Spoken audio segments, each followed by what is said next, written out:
Welcome to the Why Dad podcast. We are your hosts, Paul Wandry and Andrew Stopelstead, and we are on a mission to figure out what it means to be a man, a husband, a father, and why it matters. And that's the wrong intro because we've updated the intro. Anyway, fuck this shit. We're here. Episode. Send her back. It's a duo-sode, me and Andrew. And, okay, so I was just telling Andrew we're just going to jump into this because I had a couple ideas planned out, but then he was like, but what do you want to talk about? So we're just going to pull a thread of thought from my head and see where it takes us. And it might be absolute garbage, and it might be somewhat thought-provoking, or somewhere in between. So, exactly. Andrew, what's going on outside? Yeah, my dog's climbing a pine tree. Like, he's in the pine tree. Oh, man, is he, like, up a tier? He's like 5 feet off the ground, but what? He's chasing something, a bird. Wow, go Kato. Abby was climbing our window. Sorry. Yesterday. Anyway. What's on your mind? Basically, this is just a personal conflict, a personal quandary, a Wandry quandary, as you were. I guess. As it were. So maybe that'll be today's episode. One of the classics. It's going to be a running theme. There's an interesting dichotomy that I've encountered, and that's I've been chasing routine for a while because without routine, everything goes out the window. Like my lazy, indulgent inner slob, and then not that I'm not a slob on a daily basis, but that really just comes forth if I don't have a routine, you know? If I don't start my day out strong, if I don't end my day strong. And so that's the one side of things. So I need routine to like stay on track, stay motivated, stay focused, show up the way that I want to show up, or at least closer to the way I want to show up. But then on the other side, I've found myself leaning too much into that, like making the routine, the habits, the end all be all. And for me, that's dangerous because it moves Mark, right? All of a sudden, instead of being like a present dad, husband, man, then it's about like me checking the boxes. You know, I was like, oh yeah, I'm checking the boxes. I'm doing good. I'm doing well. And then you're making the means the end. Yeah. And so it got me thinking, like, how often are we as dads, husbands, single guys, you know, just trying to be better men, are we kind of conflating the like what we're shooting for, you know, like where we get too caught up in the means that it kind of replaces where we're going. Is that something that you can relate with? Yeah. And sorry, you're gonna hear all the nieces and nephews in the back, and it's probably gonna turn into shouting because it's just turning into a kid argument upstairs. It's a dad pod. That's expected. But yeah, I think in a lot of cases, this is also something you and I heard countless times in our seminary days, like, don't fall into routine, but we lived a daily routine and schedule. So, well, it's interesting because for years I balked against having a routine because of that. Right, same. But this question kind of brings that up because now I kind of understand what they mean about like don't falling into routine. Have your schedules, have your systems, have your agendas, have your to-do lists. But like you said, don't get caught up that that's all you focus on. It's like I have to check my boxes, I have to do this, I have to do that, and lose the freshness and the experiences of life that may be in those. So let's take, for example, you know, my normal routine during the day is I'll just do when I get home because work gets crazy and I have systems in place, but they always go out the window because everything's changing. But, you know, I get home and I love the memes because even though I'm not a dad, I relate to it. But like the kid is looking out the window like, why is dad sitting in the car? He's just listening to dad rock. And the mom's like, he's dad compressing, you know, changing from one situation to the other. And like for me, I need to have that. So I think we've talked about it before. That's me just sitting with my dog for a little bit. And then I can take on the rest of it. But there's so many times where, like, I get home, it's like I have to do that. Now I have to cook. Now I have to do my dishes or do some other things. Like, in the past couple of weeks, I've noticed, like, I haven't really spent a lot of times with the nieces, a lot of time the last month and a half with the nieces and nephews. Like, it's a high as I'm walking through the kitchen to my little flat in the basement. And so, because I have to follow my regimen and whatnot, I don't know, is that kind of what you're getting at, or? Yeah, I think that's an element of it for sure. Like where, the law becomes the more important than the spirit of the law. Where get so caught up in the like, okay, this is what I do, that you forget about why you do it that way. And Right, I think right. that's really natural because we are creatures of habit, and habits exist so that way we are more efficient and have more resources to spend on important things. So it's natural, but then it can work for us, but also it can work against us in that sense. Yeah. I mean, at any time we want to start integrating a new habit, we're putting all that effort and energy that we forget, like you said, why to actually live those moments of our life as to why we're trying to integrate that habit or lifestyle choice. This recorder music. 1 minute is the recorder, the next minute is the piano. Got a whole band. The over there. violin's gonna come out in a second. Yeah, we do. I love it. That's But yeah, now you got me thinking. I gotta take a step back and think about this for a second. But I see what you're saying. I agree with it. And yeah, sometimes we can just. I personally can get so enveloped in all of this and forget that why. Forget to live those moments that make that why important. But you still need to have. It's kind of paradoxical. yeah, and it's almost a little depressing, because it's like, oh, these are supposed to help me, and they're supposed to help me be better and do better. And yes, that's true. But then it's like, oh, also like, but I can't do it too much, but I think it comes down to the why, and, Yeah.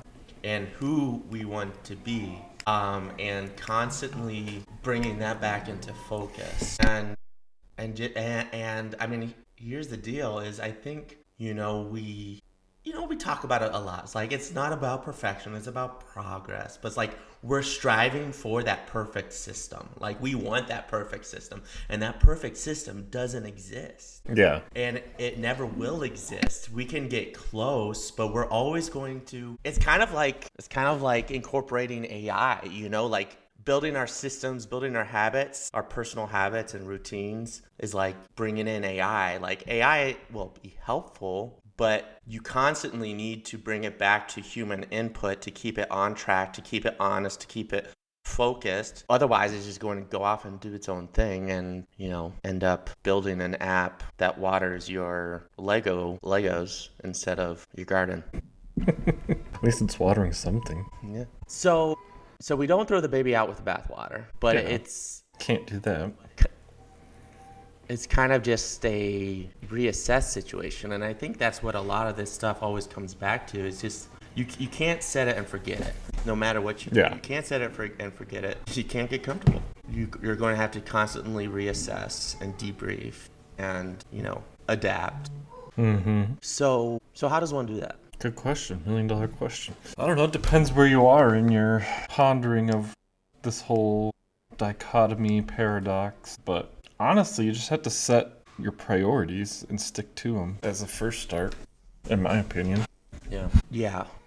Like, what's more important to you? That you spend awesome time with your kids, or just be, not being a dad, I don't get to have great examples off the top of my head. But, you can sit in the same room with your kid, or you can actually engage and interact with them, like making that conscious effort.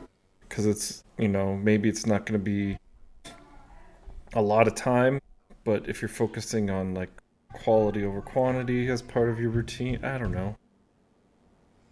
Yeah. So just like aligning what's most important to you and shifting what you're trying to do towards that rather than just accomplishing something for that thing's sake. Yeah, a little intermission here. Your dog climbed a tree earlier. My one dog just peed on the other dog. Sadie went That to do her happens in my business. yard too. And Archer went right up next to her, popped his leg, and just gave her the golden shower. My goodness. Anyway, it's an identity question as opposed to a process question. I think that's the best first start, because then you can go Which is from your identity, then molding that into the process. Yeah. Or molding the But process it's around that. interesting because if you go back to what Aristotle says and says you are what you do, then you need those habits to define who you are. So it's kind of like cart and horse. But can you identify the habits if you don't know who you are? Or where you want to be? Well, yeah, right. You do have to know where you're going. That's what, yeah. So rather than thinking of it like as circular or a loop, it's a spiral. Yeah. So some recursion we might, for those of us in the But it's at a world. different level. Yeah. So it might seem like you said, cart before the horse, or you're just back to where you started. You know, are you really, or are you at another level deeper, and it just looks like the same spot because you're asking the same questions almost. Yeah. And that's a really great point, Andrew. And I know you brought that up a couple of weeks ago when you and I were talking, and it helped me then, and I forgot about it, and it's helping me again. I think it was regarding something different, but that makes a lot of sense because honestly, like, okay, hey, yes, I'm encountering this issue where, like, okay, checking the boxes and like sticking to my routine is like getting in the way. It's like, okay, hey, like, it's not the end of the world. That doesn't mean that all of a sudden, like, you're a person, like a soulless person who's only about going through the motions. Right. But rather, it's like, okay, this is just a natural checkpoint to check yourself, you being me. I need to check myself and be like, okay, hey, now it's time to assess and adapt and say, and yes, like, is this in lines with who I want to be? Is this in lines with my priorities? And if not, then what am I going to do? And it's kind of like writing, another line of code. It's like, okay, if this, then that. Like, right. So, okay, this habit is great until this situation. So, for example, I have my morning routine where, I get up, journal for a bit, I do some reading, I write notes to the kids. Like, that's my routine. And like, this isn't an issue for me. But early on in those iterations, it's like, okay, like, I have my routine, but then Liam wakes up. It's like, I'm not going to just like let him cry. I'm going to, right. In that case, taking care of my son is a higher priority to doing my morning routine in that moment. Mm-hmm. So then I have to adapt. Right. I think some of this comes back to our conversation we had with Sean McManus, right? The trainer guy? Yeah. Which his episode's going to drop out much after this. So stay tuned for that. Things are going to change. Nothing is going to be set in stone in our lives, especially when kids are concerned. But as long as you're sticking to that, or if, your morning routine gets interrupted by 5 minutes because Liam decided to wake up 5 minutes before or whatnot, tomorrow are you still going to do your routine? And if his sleep habits are changing, then it's like, oh, I might have to adjust my routine a little bit too. Like you said, you have your priorities. Yeah. And the important thing is, like, you're not abandoning it. You're coming back to it as soon as feasibly possible in that adaptation. Right. Your comment makes me think of something I read recently. And this is maybe where my coding brain is working against me because, like, I want to have rules for everything, right? Yeah, you want to have logic and a systematic flow. But that's not always possible. And the phrase that I read is like, I'm adjusting it to this, but it's a dance, not a program, right? It's like you got to be able to see, like, your partner is doing this and you're adjusting. Right. Like, you're adapting to move with them, to flow with them. It makes me think what's the Brazilian combat dance art form? Is it I forget the name of it. Capoeira or something like that? I know. Where's the Google when you need it? I know exactly what you're talking about. Isn't what it's called, but it's what it is. And if I'm correct me if I'm wrong, but I remember in seminary, the Brazilian brothers telling us about this art form, which initiated or came to be, was created by slaves who were trying to train so that they could revolt and gain their freedom. Yeah. But they had to do it in a way that wasn't obvious. So they had to train Right. and learn how to fight. And so they did it by disguising it as a dance. And so that's actually the perfect art form to use as an analogy here, because I think it's both. I think it's both a dance and a fight. You know, you got to be able to roll with the punches, but you also have to be able to like move with your partner and pick up on how they're moving and move gracefully. And so maybe if we look at it that way, it's a little less depressing, because then it's like, okay, it's not about following a specific SOP, but it's more of like, okay, hey, this is a matter of creativity and adapting. So I don't know, maybe it's just a perspective shift. Yeah, I think so. I don't think there has to be this dichotomy that you like. It doesn't have to be the polar opposites in this, like you said. It's more these two thoughts or ideas on routine actually work better hand in hand, because it reflects more the reality of life than the ideal of what we would like it to be. You're right. And that reminds me of something my dad said. This principle isn't exclusive to the military, but it's an important one within the military, and that's no plan survives first contact, right? So you have to have a plan. Right. You can't go into battle without a plan, but you also have to know what the objective is. Yeah. So Exactly. if the plan is to cross the bridge and then the bridge isn't there, you're not going to be like, no, we got to cross the bridge. It's like, well, it's not there.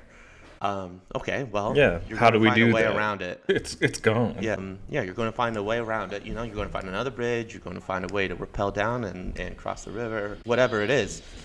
And so yeah, I think it's not an either or, like you said, but it's a both and. And the plans, the routines serve a purpose, but the ability to adapt and shift course also is important. And I think, you know, where I get hung up is like, oh my goodness, like I defaulted to my routine there rather than taking a break to spend time with my family.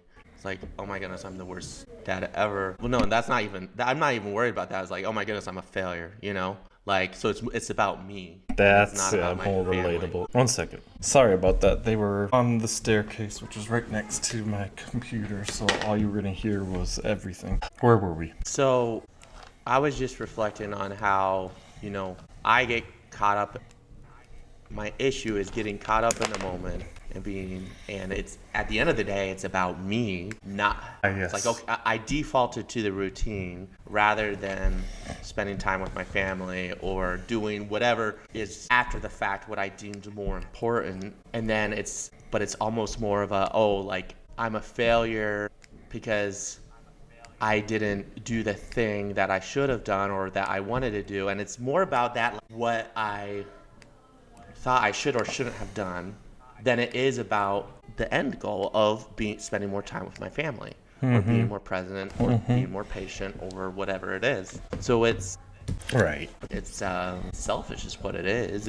It's focusing on me rather than, okay, hey, this is not how I wanted it to go. So next time, this is what I'm going to do. Anything else is just getting caught in the weeds and focusing on myself. Yes.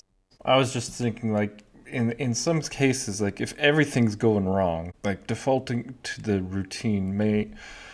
At least you have something to fall back to and work with from there and then reapproach. But I get your point. And I mean, what I just said is a side point. Like, I get that point because, yeah, now you're saying I failed. Like you said, making it about you, which, sure, maybe there's truth in that, but now you're trying to monopolize or capitalize on that moment to be, for whatever reason, self-pity, blah, blah, blah. And instead of trying to, like you said, focus on, okay, that didn't work. What's the next best thing I could do? And, that's why, your dad's in the Air Force, my brother's in the Air Force. You have like after action reports or debriefs, so you can go over like this is what we did, this didn't work. The next time we do a mission like this, we need to integrate XYZ or try to, and have other contingencies based off of that, being more proactive. Yeah. Like, let's take the bridge example. Like, you can't figure a way to get over. It's like, well, let's default to the routine. Well, you can't, because the routine is cross the bridge. So in some scenarios in our life, there are going to be those moments where the routine just isn't going to work either. And so then, we have to figure it out either in that moment or learn from it. Yeah. And that's the thing, is like, you can come up with contingencies, but you can't come up for contingencies that will cover every single thing that could possibly go wrong. No. If you try to do that, you're going to end up in a hell that starts... Loony bin. Yeah, like a hell of anxiety and stress. And here's the thing, is for me, I think it comes from a desire to control, And this, I imagine this is probably something that a lot of men and dads can relate with. It's like, you want to be in control, you want to keep things under control, and like having routines and systems give me that. But then the minute that something goes awry or just out of the ordinary, then it's like it's out of control, and I just need to learn to let go of that and just be able to adapt. Yes. No, I was gonna say, being an uncle to kids on the spectrum, like, the importance of having a routine is like the most important. When at least with my niece and nephew, if having them try to adapt to something that's not the norm just drives them over the edge emotionally and mentally, because it's not what they're used to. And so, because it's like you said, they know what it's supposed to be, they have control over because of the routine of how, they over themselves, over what's supposed to happen, what's not supposed to happen. And so, when something happens that we lose control, kind of parallel with that, like, it sends us into a tailspin, and now we're like, okay, what do we do? I don't know what to do, and this is gonna bother me. Like you said, not only having all these contingencies would make you stress, but not being prepared for when it all fails in some degree also will. So it's a really weird balancing act, Paul, from what I can tell. And you have to be okay. You have to come to terms with the fact that you're not always going to have control, and be okay with that. Yeah. So, and I think that is part of what bothers me with, all the coaches out there. And I've got nothing against coaches. Like, I've used coaches, I think, and coaches, bring Same. a lot to the table. So, you know what? And this is definitely not all of them, right? But there are some of them who are like, this is it. This is the system that will set you straight. Like, this is what you need. And they're just marketing bullshit. Like, But how do you know what I need when I don't even know what I need? Exactly. That's one thing. And the other is like, they're promoting this perfect system that isn't going to survive first contact. It's not going to survive reality. Yeah. So it's not systems. At the most, it's going to set up a foundation. Yeah. But yeah. So I agree. We need a foundation, to your point. We need systems insofar as that it gives us a foundation. But we need that mindset. We need that identity. We need that perspective that will allow us to navigate the chaos. Yeah. No, you can't build a house in an earthquake zone that's meant for here in Minneapolis. And so that's what I agree with you. Like, there's not all these systems that one size fits all, or this is guaranteed to alleviate your stress. I mean, there's a lot of good things in those systems that we can take and apply in our lives, but not everything's going to work for us where we are in particular. And frankly, point, I think there's chaos everywhere. So we need an anti-system, and then that will be our for anti-systems. Yeah, and then our we'll system. package that. Be like, this is what you need, guys. You need the anti-system. So stay tuned for when we drop that. But yeah, no, there's. Let's put it this way: we need microsystems, macro, Or is it the reverse? or is it the other way like, around? You need the small guidelines? systems. Well, I think because here's what I'm thinking is if you have systems like your schedule. Like, all right, I wake up at 5:30, I start my morning reflections or meditations or breathings or whatever. And if that gets cut short because of kids, so be it, but I'm still going to start it. And then off to work, or in your case, taking the kids to daycare, and then work, and then lunch. And then, in work, you have your calendar system for meetings and tasks to accomplish.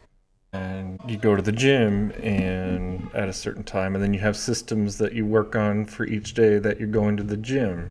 So there's small, little ones that you can implement, but your whole life can't just be robotic machinery programmed out. Like there has to be life and spontaneity. Yeah. So absolutely. There has to be life and spontaneity. Because if you're letting yourself get caught up in that, then you are, even if you feel like you're being intentional about it, you are falling into routine. Like you are letting yourself fall back into that rat race, So here's the question that is popping into my mind now after we're talking about it is like, I think it's a matter of like, what is your success factor? Like, is your success factor is what determines whether or not you had a successful day, whether or not you checked all those boxes, if you did the things that you said you were going to do. And those are important. Like, don't get me wrong. We're not saying those are important. Or is it going back to our priorities and who we are as an individual? Was I healthy today? Was I present today? Did I help somebody at work or and so it's more like, and maybe those aren't even the right questions, but it's more about general trajectory. Like, was I somebody who is making general progress towards the person I want to be? And I don't know, maybe that's a little weak. It's definitely at odds with the culture out there that's like, you just gotta go and you gotta make it happen. And if you're not making it happen, then like, who are you even? Yeah. No, I was thinking about that because for me, if I can go to bed saying I gave it my all, and sure, I didn't accomplish everything I set out to, but I gave my damn best, to me, that's a successful day.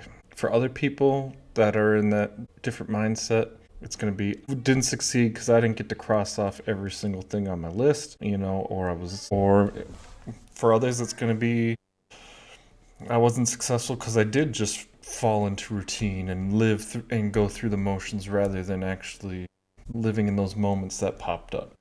I just let them pass by because I was defaulting back to what's there instead of really giving it my all. Because that's what I understand is falling into the routine now. It's part of us. It's our autopilot, right? Yeah. Well, I think there's two versions of it. There's that one where it's like you're falling into autopilot and you're just going through the emotions. And the other is like where it becomes your God, it becomes your idol. Right. You're like, I have to do these things. Everything else, is secondary. Window. It's like, whereas, like I have to go and mow right now because I said I was going to mow, or I have to go and work out, right? That's a better example. I have to go and work out right now because I said I was going to work out, but this is actually the only time that I can get today to spend any time with my family. But it's like, no, going to work out is selfless. Like, I'm doing it for them. But is it? Are you really? Are you really? Yeah. Are you really? So it's kind of, like, for me, it's a little bit of a mindfuck because it's like, damn, like I say I'm doing all these things for my family. But as you just put it poignantly, am I really? It's like, or it's just, just some self-massaging. Busy work.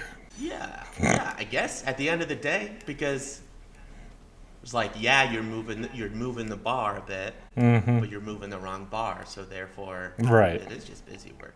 It's like, you're being productive. It's like, boss, like, I'm working on this report. It's like, this report that will tell us how many files that we have. It's like, okay, like, that's great, but that aligns all the other reports. Yeah, thanks, Andrew. You always help me. Sometimes I have wisdom. Sometimes. This is good. Not always. So it's like it's just so I do get a little depressed about it because it's all so complicated because life is complicated. But that's the thing is I think we try to make sense of the chaos of life. We try to make sense of the complications of life, of reality, by creating systems and principles and what have you. But none of that is going to sufficiently encapsulate reality, especially as we can conceive. Why do you think that is, that we do that? That we try to make sense of everything? Or that I mean, I know we want, like, that we come up with, we get caught up and make these things instead of actually putting the effort of trying to understand the reality. Because if it's part of reality, then we should be able to know it, right? Yeah, well, I think it's kind of like you said, it's a little bit of recursion, right? It's a it's, so what would be a good example? It's kind of like the understanding, I think we talked about this in a past episode, but it's kind of like the understanding of the solar system. And so you start with one theory because that allows you to make certain conclusions.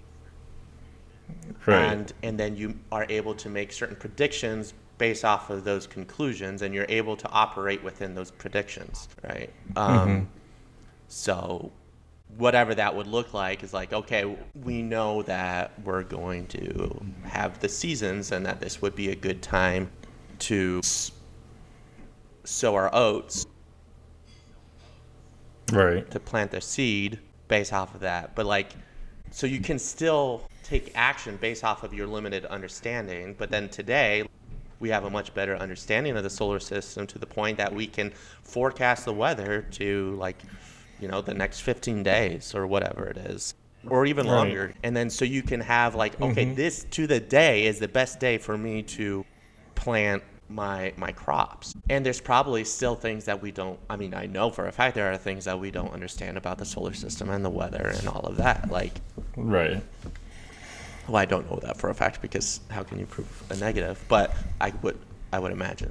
So I think it's, I don't know, maybe I'm getting too caught up in the analogy, every day, but but I think it's something along those lines. It's like, because by making assumptions or like creating hypotheses, then we're able to take action. Right. But then we get so caught up in finding the perfect model for any given scenario that we lose sight of, No, I absolutely agree with that. Now I'm thinking about other stuff, but... What are you thinking about? What other things, Andrew? Well, like, because you said, like, we come up with these hypotheses, but then lose the sight of the goal, or get caught up in making it perfect. And like you said, there's not going to be any perfect system, so there's really never going to be, like, it's almost like everything we do is adding a new piece to that hypothesis to apply to the infinite variables of life. And then at a certain point, we get to... Like, so we're operating on these hypotheses, and then at a certain point we get to a shift in life, or maybe not even a big shift, but we get to something that shatters that hypothesis, or at least elements of it, and then we have to go back to the drawing board. Yeah, well, let's just take the transition from not being a dad to being a dad. Like, everything you know about life just went out the window. All your routines, your plans, your thoughts. Sure, a lot of them are still true, but the way you apply them and live them and go about your day-to-day now is completely shattered what you thought you knew. Yeah, so you have to create a new model to operate within. You have to go from an elliptical solar system or elliptical planetary system to a solar system. Yeah. And what's interesting about that is, we are trying to discern the principles by which we can live our best lives. And we're only operating based off of our experience and what we've consumed. And so we're, some of them are going to be flawed. Most of them are going to be flawed, but we're just operating with what we've got. And then we're teaching our kids those same principles. So should we be teaching our kids those principles, or should we be teaching our kids how to find those principles? Or maybe it's like, okay, hey, these are the principles. This is why we believe this. This is why we operate this way. But feel free to pressure test it, It's kind of like have I brought up the example of the sword masters who wrap their belts around their waist 3 times, even though it was always like super tight? No. So I think this is a great principle for anybody who has folks who looked up to them, right? So in your case, your nieces and nephews. In your future case, your kids. For me, it's your kids. And so these two sword masters were talking to each other, right? And they're like, and it could be anything, right? But in this example, it comes from book series. They're like, oh, like you wrap your belt around you 3 times too. So you had Zohan or whoever it was like as your sword master, and there's like, yeah, okay, cool. It's like, and then they get to talking, it's like, oh, but why is it that like we have to wrap the belt around 3 times? Because that's uncomfortable as heck. It's like, well, it has to be probably, it keeps you focused, it keeps you energized, it keeps you, good posture, whatever it is. They're like, okay, well, next time I see Zohan, I'm going to ask him. And then like, so they go and they ask Zohan, and Zohan is like, I think it's because I think it is because of the posture or whatever. And, but it's like, but anyway, and so on it goes until like they, one master asks the other master. And then eventually it comes like to the OG master, who is just shorter than everybody else, smaller than everybody else. And he's like, oh no, like I just did that because if I wrapped the belt around twice, my pants would fall down. And it's I think there are various versions of that parable, but I think it's relevant to our discussion because if we're just teaching, the habits, the routines, the principles as is to our kids, and we're not talking about why, and we're not talking, opening the door up to challenging it, then we risk that being the case, and we're just end up doing something that's completely, irrelevant to the current circumstances. No, I totally agree with that. I mean, there are going to be some inherent principles in us as man that we just do because we know that they're, like I said, inherently good or right. Being honest. What would be an example of that? Okay. Being honest, don't lie. Being honest.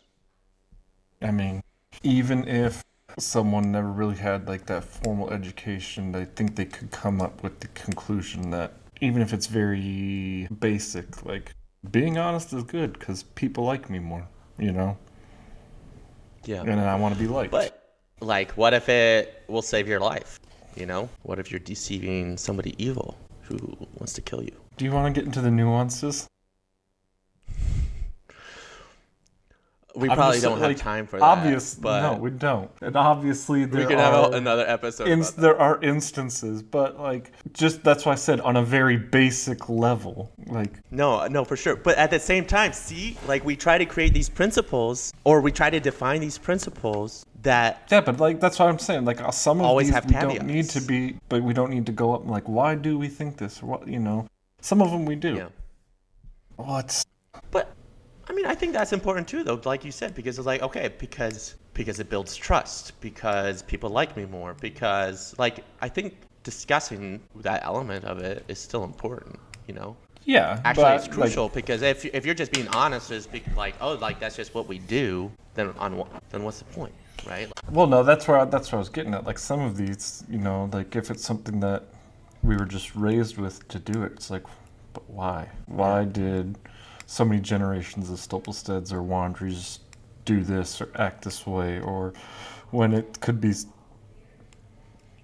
something arbitrary. So I think, and also, you have to... In that instance, it goes back to... If you don't know why you believe it, why do you believe it at all? And are you willing to ask that question? Yeah. Oh, no. Are you willing to answer that question? Mm-hmm. But if you're not willing to answer that question, then back to your point earlier, Andrew, are you anything other than a robot?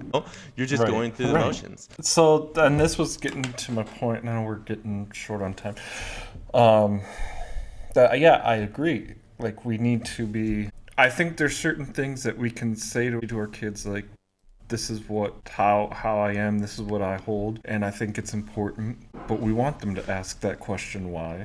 And we don't want to lay out the roadmap for getting that, to holding that belief. Rather, they have to figure out how that fits into their own life. Mm-hmm. So that makes me think of something that I heard recently. It was talking about how those helpers might see themselves or would be beneficial to see themselves as, and that is as guides, because a guide doesn't say, okay, hey, like you're going to go here and I'm going to take you there. A guide listens like, oh, okay, like, you want to go to the Coliseum, like, sure, I'll follow me, like, let's go to the Coliseum. And it's like a guide could also say, hey, Coliseum it's like it's really hot out and it's really busy right now. You may want to go check out Castel Sant'Angelo. Is that right? Mm-hmm. There's too many of those castels in Rome. The oldest one from like the first century. I think so. I think it's that one. Anyway, you You've might want been to go there, I there haven't. because then you can be inside and it'll be nice and cool, and actually like it's probably one of the most overlooked. I'm making this shit up, right? But one of the most overlooked places to see in Rome, and then you can go back to the Colosseum this evening when it's cooler and everybody else is eating dinner. It's like, okay, like you can inform them, and if they say no, I want to go see the Colosseum, it's like, okay, you're going to take them to the Colosseum. So the point being is, as a guide, you're not telling whoever you're helping where to go, or how to, or like what to do with their time and their resources and whatever. Right. You're trying to discern, like, okay, hey, like, what do you want to get out of this trip? How long are you spending? How much time are you spending here? It's like, maybe if all they have is a few hours and Colosseum is the most important time, then yeah, this is absolutely what you do. Mm-hmm. But if they're here for a week and they got all the time in the world, okay, well, what about this? So the whole point being is, I think as father figures, right? And that, that's dads, that's uncles, that's many of us men. We are also helpers, and we will only get so far by trying to say like, hey, like, no, I'm taking you to Castel Sant'Angelo and you're going to like it. Mm-hmm. As opposed to like, hey, here are the facts, or like, hey, where do you want to go? Like, what is important to you? Mm-hmm. And, like, we had to be willing to ask those questions and then act as that guide, as opposed to a I don't know, a dictator, I guess. Yeah. No, I think that's a great analogy, because, okay, if let's stay on it. Like, if you're going to be in Rome for a week, and yeah, seeing the Colosseum was the only thing on your to-do list, then yeah, as a guide, you're going to want to take them there, but you want to find the best moment where they are going to get the most awe and wonder out of visiting that ancient site, as opposed to it being crowded and hot and just awful, and that their experience of I have to do this is worthless in a sense. Yeah. So to wrap this all up, we started off talking about routines and habits, mm-hmm. and then we ended up talking about principles, which are basically mental habits. They're guidelines we have put into place to help us navigate a chaotic world. Mm-hmm. Give us structure in those routines. And those are important, and we need to start somewhere, but then we need to constantly, one, keep our eye on who do we want to be, where do we want to go, and if we don't know that, then start thinking about that and refine those habits and principles along the way to better define that picture. But don't let those be the end all be all for that reason, because right, like, hey, you still have a lot to learn. I still have a lot to learn. And just because Paul, like 2 years ago, decided that like getting up in the morning and doing like journaling and reading and whatever was the best for him, and like doesn't mean that's going to be the same for 2026 Paul or 2028 right. Paul or whatever. And it's about and then we need to pass that on to our kids as well. It's like, okay, hey, we can develop these systems, but why? Mm-hmm.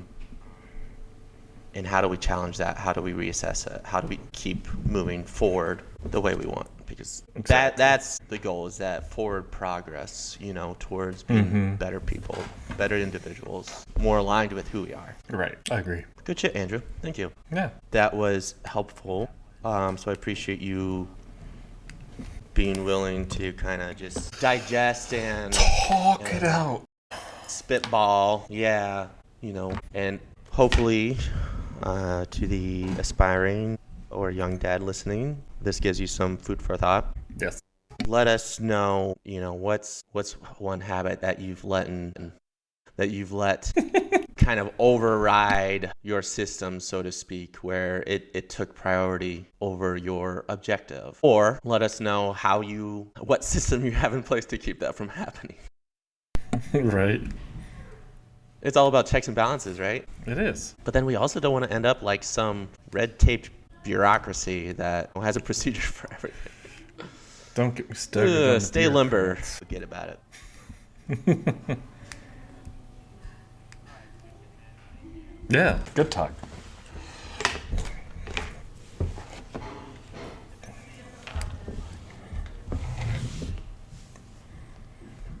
Yeah.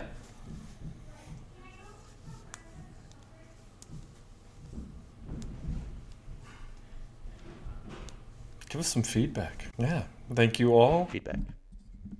A lot of it. But yeah, till next time, thank you all. Thank you, Paul. Yep. Toodles. Poodles, poodles.